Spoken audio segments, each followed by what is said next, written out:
Bonjour à toutes et tous, émission spéciale depuis le Salon des maires avec un sujet qui va être l'une des préoccupations majeures des municipales à venir, la sécurité. Et pour en parler, deux maires de Gironde avec moi en plateau. Je commence avec vous. Bonjour Damien Waro. Bonjour. Merci d'être avec nous. Vous êtes le maire de Salonnes en Gironde, je le disais. Et avec nous également en plateau, Philippe de Gonneville. Bonjour Philippe de Gonneville. Bonjour. Merci d'être là. Vous êtes le maire de Lège-Cap-Ferré. Et je le disais en préambule, la sécurité s'impose comme l'un des sujets majeurs des municipales à venir. Un récent sondage de l'IFOP l'a montré. 76% des Français placent la sécurité comme leur préoccupation majeure pour les échéances de mars, les municipales de mars. La sécurité devance maintenant la propreté, les impôts locaux et même la finance et les gestions des finances publiques. Pour commencer, Philippe de Gonneville, Damien Waro, est-ce que ce sondage vous surprend? Est-ce que vos administrés vous parlent de sécurité au quotidien? Philippe de Gonneville à Lège-Cap-Ferré.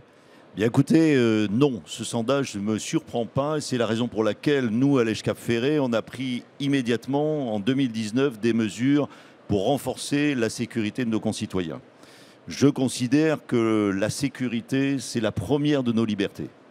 Et c'est la raison pour laquelle nous avons mis en jeu un certain nombre de mesures que je pourrais développer tout à l'heure. Justement, on va y revenir après, mais en tout cas, de façon à assurer la sécurité publique. Damien Waro, vous êtes à Salonnes. On parlera de vos habitants, mais je vais le dire tout de suite, vous avez 1253 habitants. Est-ce que chez vous aussi, c'est une préoccupation? Est-ce que vous le ressentez? Tout à fait. Donc on en discute souvent avec les administrés.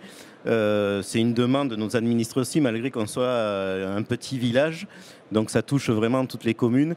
Et aujourd'hui, on a travaillé sur beaucoup de projets justement de la sécurité, vidéoprotection, policier municipal et autres. Donc c'est une préoccupation qu'on aborde à chaque instant. Donc ça va être au cœur de l'élection à venir. Philippe de Gonneville, vous avez une particularité parce que Lège-Cap-Ferré, vous faites le yo-yo, le grand écart toute l'année. 8000 habitants, 1500 habitants en hiver, 12 500 habitants à la mi-saison et 100 000 en plein été au cœur de la saison.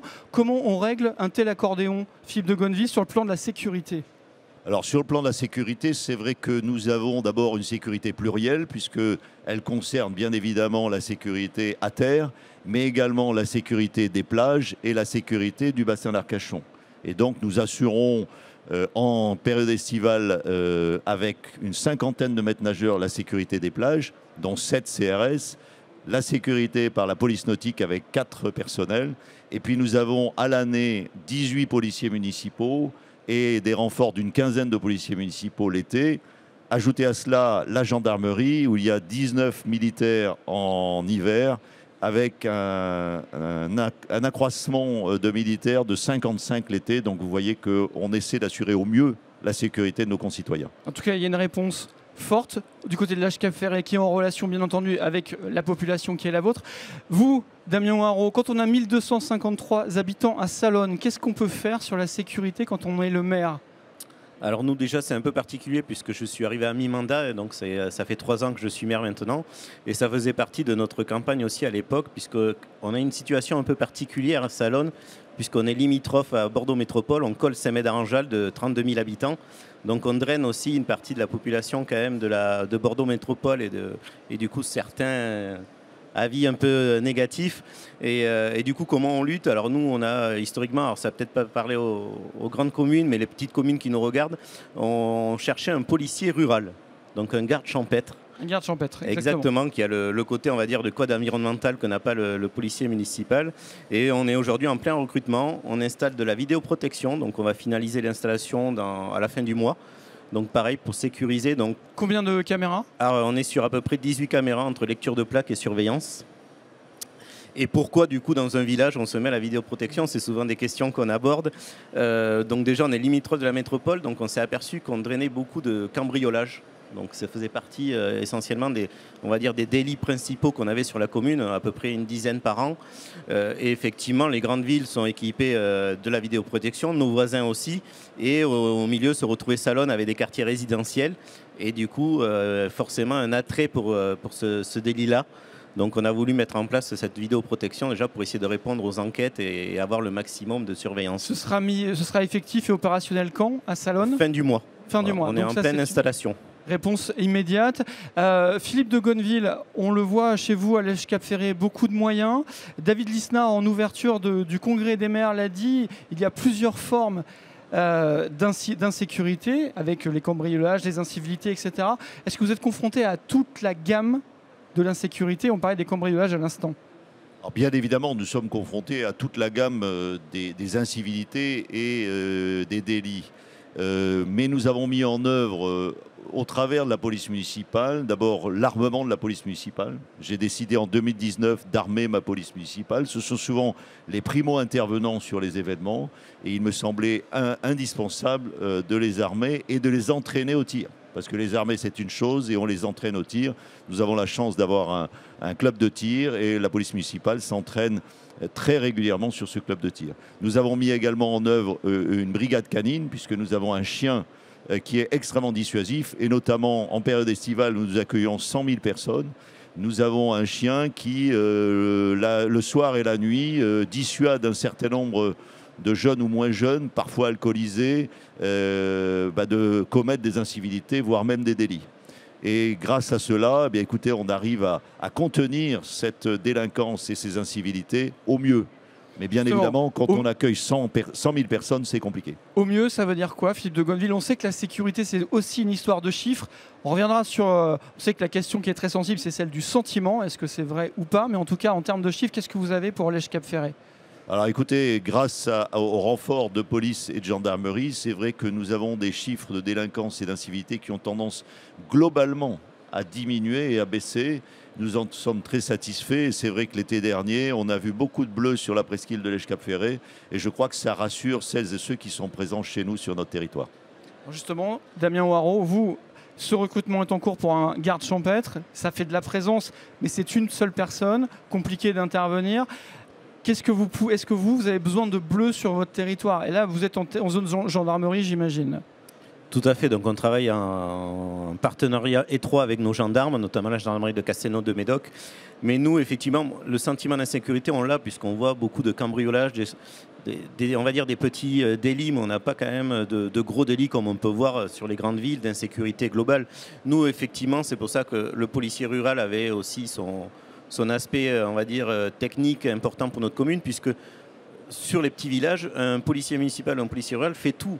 C'est vraiment la police de proximité, donc toutes les polices du maire, police du cimetière, le code forestier, puisqu'on a une commune à dominante forestière, donc on a 700 hectares à gérer, les chantiers et le plus gros, on va dire, aussi des délits qu'on a sur nos communes et peut-être aussi chez mon collègue, ce sont les dépôts sauvages. Donc c'est un point très important. Voilà, exactement, c'est très sensible, c'est très coûteux pour les communes comme nous.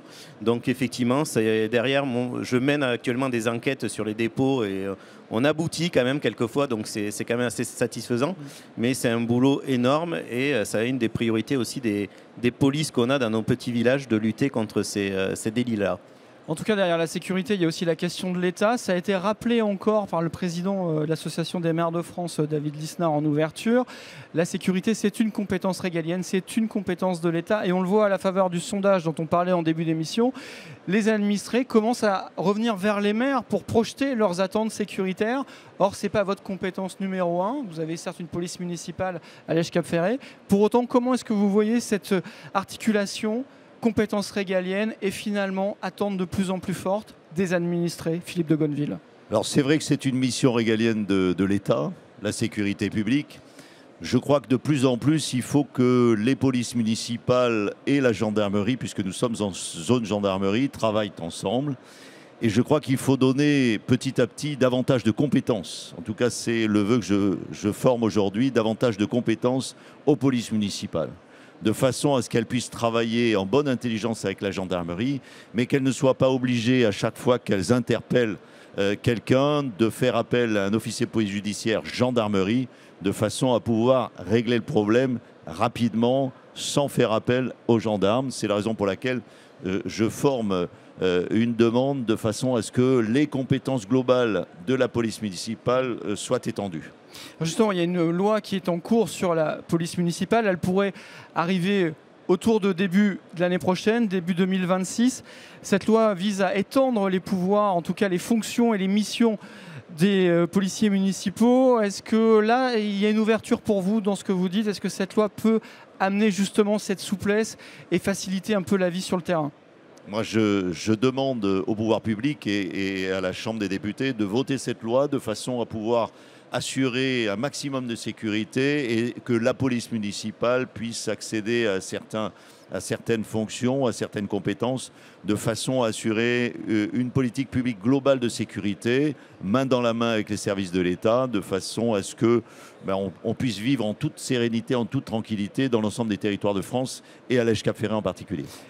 Damien Ouareau, vous, comment vous le ressentez justement, cette attente dont on parlait à l'instant? Vos administrés attendent du maire une réponse sur le plan sécuritaire. Or, c'est vraiment la compétence régalienne. Vous, en plus, dans une toute petite commune, des moyens limités, mais de la vidéoprotection, un recrutement en cours. Qu'est-ce que vous pouvez dire? Est-ce que vous avez la sensation d'être pris entre le marteau et l'enclume, si je peux m'exprimer ainsi?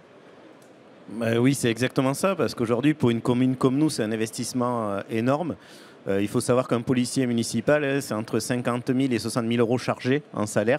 Donc, voilà, je ne vais pas revenir sur l'implication de l'État, mais voilà, c'est quelque chose qui nous revient à nous maintenant, maires de petites communes, qu'on n'avait pas peut-être forcément avant comme thématique, où on doit trouver des solutions aussi de financement dans, on va dire, une période très compliquée. Je ne vais pas le détailler non plus. Donc aujourd'hui, je sais qu'on a des administrés qui attendaient ça. Nous, on a mis une petite pause, le temps du recrutement, pour analyser quand même le besoin et être sûr que l'investissement serait rentable, on va dire. Enfin, c'est du budget de fonctionnement quand je dis d'investissement, mais qu'on puisse quand même aligner le budget à la prestation. Et c'est de plus en plus compliqué, donc je l'explique aussi à nos administrés, puisque trouver cet argent, c'est aussi des économies sur d'autres lignes. Donc c'est très très compliqué pour un petit village. Et j'imagine qu'à l'Èche-Cap-Ferré, la question financière se pose aussi. On le sait encore, il y a un budget qui est en cours de débat, qui arrive au Sénat, qui vient de passer à l'Assemblée. Il y a des économies demandées aux collectivités locales. Est-ce que là, comment vous percevez ce budget qui arrive et l'attente financière qui est posée aux collectivités locales, Philippe de Gonneville? Parce que vous allez aussi devoir répondre. On vous le dit, il faut participer à l'effort, messieurs les maires. C'est vrai que nous avons des budgets de plus en plus contraints, des leviers financiers de plus en plus ténus, et néanmoins, il me semble que la sécurité de nos concitoyens est une priorité absolue. Et c'est la raison pour laquelle mon collègue parlait de vidéoprotection. Nous avons, nous, étendu la vidéoprotection, assuré justement un dispositif centralisé au poste de police municipale de façon à pouvoir, en temps réel, voir un petit peu dans des lieux stratégiques. Et c'est vrai que nous avons une presqu'île, donc c'est beaucoup plus facile. Dans des lieux stratégiques, voir un petit peu s'il y a ou de la délinquance ou des incivilités. Et c'est une priorité pour nous. Et c'est vrai que même dans des situations budgétaires difficiles, parce que même à l'Èche-Cap-Ferré, je ne vous cache pas que la situation budgétaire est moins favorable qu'il y a une dizaine d'années, eh bien, nous avons comme priorité la sécurité de nos concitoyens. Ça me paraît une évidence chez nous comme sur l'ensemble du territoire national. Est-ce que vous avez dû faire des choix, Philippe de Gonneville? Parce que pour concrétiser, pour parler très concrètement, quand on dit on a un budget contraint, il faut faire des choix, c'est une priorité, ça veut dire que vous ne pouvez pas tout faire? Alors de toute façon, on ne peut pas tout faire. Vous savez, on a des débats, des séminaires budgétaires et on est obligé de faire des choix. Et les choix, nous les assumons, l'ensemble de la majorité municipale. Et une des priorités, c'est quand même la sécurité. C'est la raison pour laquelle, je vous donne un exemple, chaque année, nous mettons 250 000 euros sur la vidéoprotection. Et ce, depuis 7 ou 8 ans. Pour étendre le parc ? Alors, pour améliorer les dispositifs, pour améliorer les caméras, pour étendre le parc et pour pouvoir satisfaire à la fois la police municipale, mais aussi la gendarmerie. Parce que c'est grâce aux caméras de la collectivité que les gendarmes arrivent à résoudre un certain nombre d'affaires et c'est absolument essentiel dans la résolution des affaires de gendarmerie. Et justement, combien de caméras à l'Èche-Cap-Ferré ? Alors, je ne vous le dirai pas parce que c'est top secret, mais un certain nombre. Et elles sont centralisées sur un certain nombre d'écrans au poste de police municipale. D'accord. Damien, on parlait de choix justement et de priorité. Si on est une pour vous, vous nous l'avez expliqué, mais simplement, l'arbitrage, il se fait avec quoi ? Est-ce que vous avez renoncé à d'autres actions de la ville, de la municipalité, pour vous mettre dans les clous de cette préoccupation et répondre à l'attente de vos administrés? Donc oui, effectivement, on regarde les économies aussi sur le matériel, sur bon, pas les maintenances, parce qu'il faut qu'on ait quand même du matériel toujours en action. mais on regarde toutes les lignes d'économie qu'on peut trouver de ce type-là. Alors nous, c'est un peu particulier aussi, puisque on parlait d'un poste effectif, un PM, un policier municipal, pardon. Ça paraît peu aussi des fois pour les missions, puisqu'il y a des congés, ainsi de suite, et on n'est pas les seuls dans ce cas-là. Donc on travaille aussi avec la commune de Sainte-Hélène, la commune voisine qui a un effectif 1 aussi. Et du coup, alors on ne parle pas de police, on va dire, intercommunale ou autre à ce niveau-là encore, mais on va conventionner des tâches entre les deux communes pour pouvoir faciliter aussi le travail des policiers municipaux et on va dire la plage horaire aussi, et utiliser certains horaires qui sont stratégiques dans le développement de la sécurité pour nos administrés. Alors je me tourne vers vous, Philippe de Gonneville, parce que vous l'avez dit, vous avez armé votre police municipale dès 2019, donc la prise de conscience est arrivée très tôt chez vous. Simplement, est-ce que c'est un argument de recrutement? Parce que je vous pose la question, à Bordeaux, le maire écologiste Pierre Urmic a décidé d'armer sa police municipale, elle est effective depuis le mois de juillet. Et il le dit très clairement, c'est un facteur de recrutement des policiers municipaux, parce que recruter des policiers municipaux, c'est difficile, c'est compliqué, c'est pas évident. Est-ce que là, chez vous, ça a été un argument pour continuer à augmenter vos effectifs ou au moins assurer le renouvellement? Alors c'est vrai que recruter des policiers municipaux, c'est pas toujours simple. Et c'est la raison pour laquelle, dès 2019, nous avons décidé, d'agrandir le poste de police de façon à ce que chaque personnel puisse être très à l'aise dans son travail.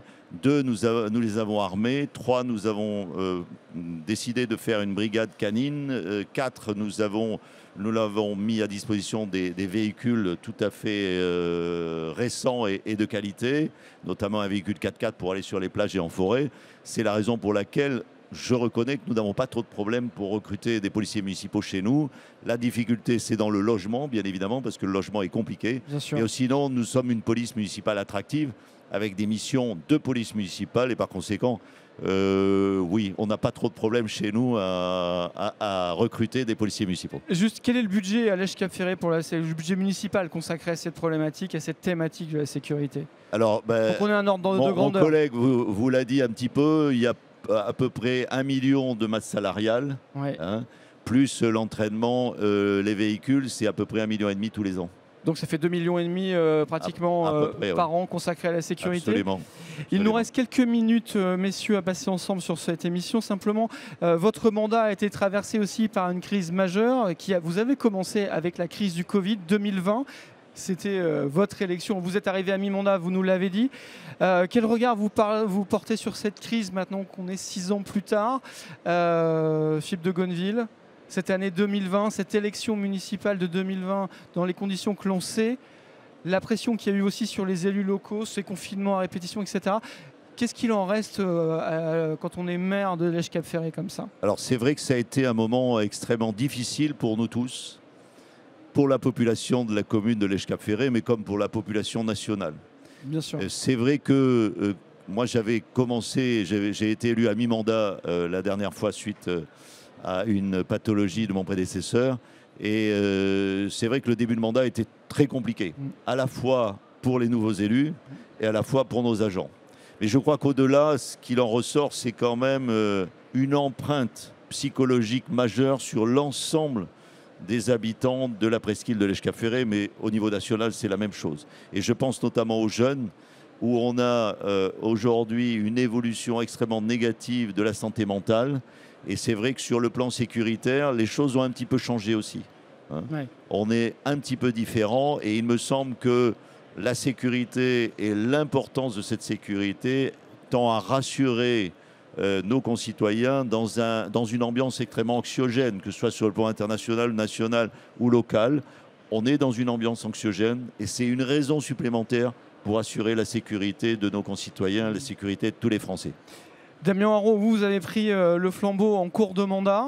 Néanmoins, 2020, vous étiez peut-être déjà dans l'équipe municipale. Comment vous avez vécu ça, ce début de mandat dans le Covid ? Alors c'est vrai que c'était une situation particulière puisque méconnue de tout le monde.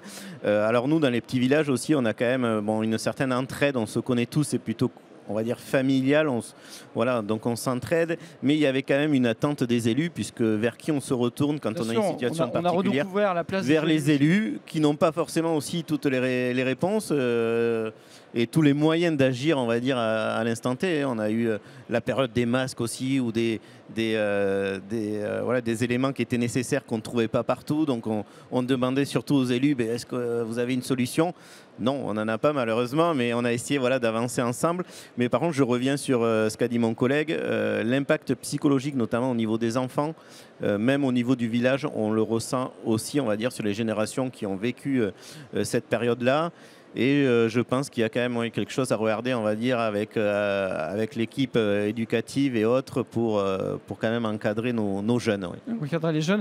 Je reviens sur ces années passées. Il y a une expression qui colle désormais aux maires, qui a été utilisée par le chef de l'État Emmanuel Macron. Les maires sont à portée d'engueulade. Philippe Gonneville, on a parlé de la sécurité tout au long de l'émission. Est-ce que ça, c'est aussi la mission du maire? Vous êtes à portée d'engueulade, que ce soit pour les problèmes de voirie, problèmes de voisinage, on le sait. Vous êtes la première ligne. On est à portée d'engueulade. C'est une réalité et c'est vrai que quand vous recevez dans votre bureau vos concitoyens, je dirais 3 fois sur 4, c'est quand même pour des doléances peu agréables. Parce que vous avez une problématique, parce que y a un problème de logement, il y a un problème social, il y a un problème d'urbanisme. Mais c'est vrai qu'on rend une mission essentielle. Et je crois que notre mission, c'est de servir.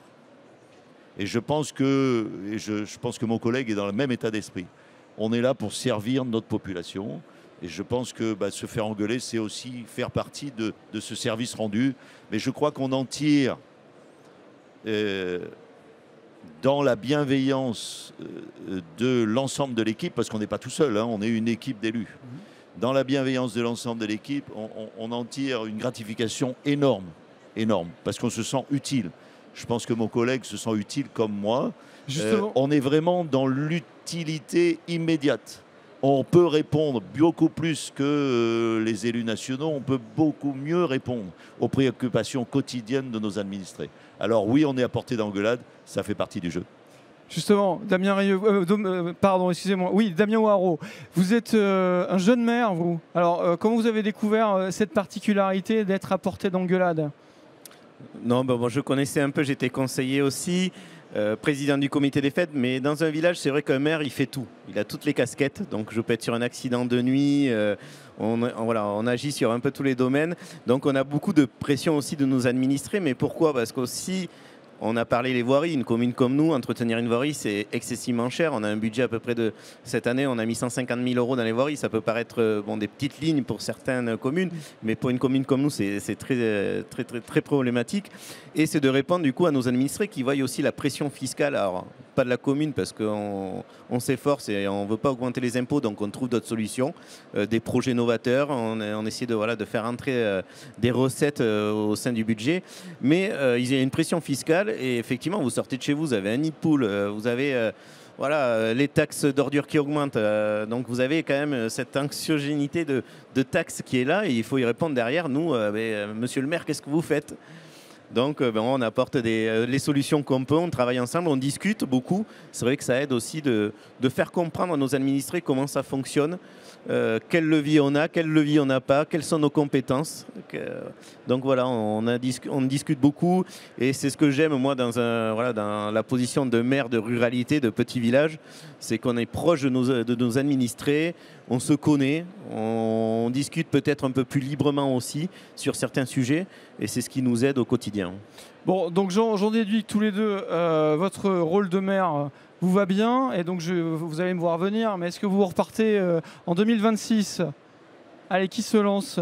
Damien Ouareau, candidature annoncée déjà ou pas? Oui, tout à fait, la candidature est déjà annoncée, donc oui, je repars pour 2026. Repartez pour 2026, la majorité de mon Gonneville. Moi, j'annoncerai mon choix que début d'année 26, parce que je veux rester maire jusqu'au dernier jour. Mais si vous voulez, je travaille déjà sur les projets d'avenir de la presqu'île de Lèche-Cap-Ferré. Donc on a bien compris. Donc il y aura une officialisation de votre candidature en début d'année. Vous restez maire jusqu'au le plus longtemps possible sans rentrer dans la campagne. C'est une stratégie classique pour les sortants. Le maire de Bordeaux est à peu près là-dessus. Vous, en tout cas, ça y est, c'est déjà annoncé. On aborde cette fin de mandat comment? Parce que l'heure des bilans va arriver. Ce sera ma dernière question. Il nous reste 1 minute.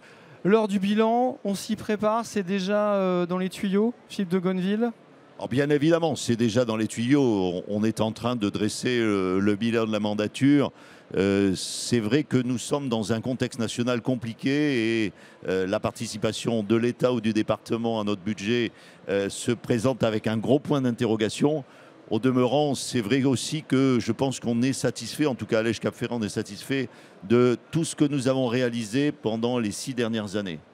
On a fait plein de trucs. Alors tout n'est pas parfait, je ne prétends pas que tout soit parfait, mais je pense qu'on a réalisé énormément de choses pour nos administrés, que ce soit dans le domaine social, culturel, urbanistique, aménagement, voies vertes, etc.